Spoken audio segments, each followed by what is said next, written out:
और कैबिनेट की मीटिंग खत्म होने के बाद संसदीय कार्य मंत्री जोगाराम पटेल ने एनडीटीवी राजस्थान से खास बातचीत की है। इस बातचीत के दौरान उन्होंने क्या कुछ कहा है वो आपको सुनाएं। सर, कैबिनेट में जो फैसला किया गया है, 2 बच्चों की बाध्यता जो है वो खत्म कर दी गई, क्या आधार, क्या ग्राउंड रखा गया है? पंचायत राज अधिनियम 1953 में आया था और उसके बाद सन 1994 में जब संविधान में संशोधन हो गया, आर्टिकल 243 जोड़ा गया, तो उसके आधार पर इसमें संशोधन किया गया और 1995 में राजस्थान पंचायती राज एक्ट आ गया। उसके थोड़े समय बाद आम मांग ये आने लगी। उस वक्त हिंदुस्तान में जनसंख्या घनत्व बहुत बढ़ रहा था, विस्फोट हो रहा था, जनसंख्या बढ़ रही थी और उस वक्त 3.2 का रेशियो जनसंख्या का आ रहा था और हमारा आर्थिक तंत्र भी उतना मजबूत नहीं था।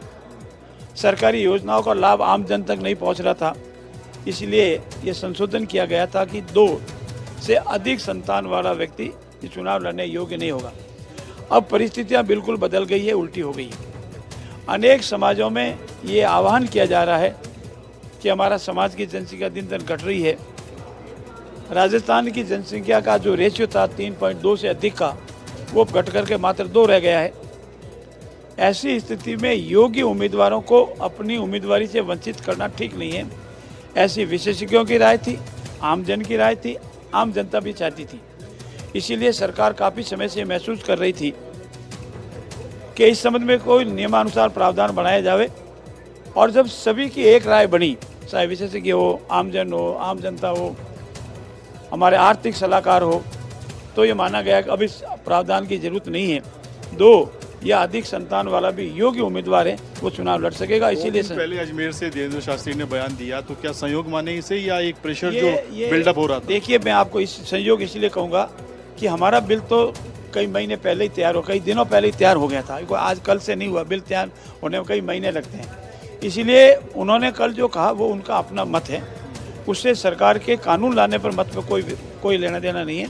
उनका अपना मत है, वो शास्त्री जी है, हमारे आध्यात्मिक गुरु है, उनका अपना उपदेश है। लेकिन सरकार अन्य पहलुओं पर विचार करने के उपरांत नियमानुसार कानून लाती है, उससे प्रभावित होकर नहीं लाती है। लेकिन आबादी बढ़ेगी सर? देखिए, आबादी नहीं बढ़ेगी।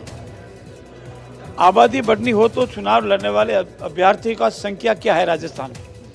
हमारा अगर राजस्थान में करीब सब तरह से मिला दें तो 65,000 व्यक्ति चुनाव लड़ने वाले हैं।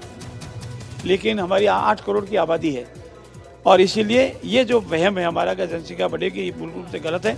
जनसंख्या नियंत्रण एक समय की मांग थी, अब जनसंख्या नियंत्रण की मांग इतनी आवश्यक नहीं है। कैमरामैन जसराज के साथ सुशांत पारीक, एनडीटीवी, जयपुर।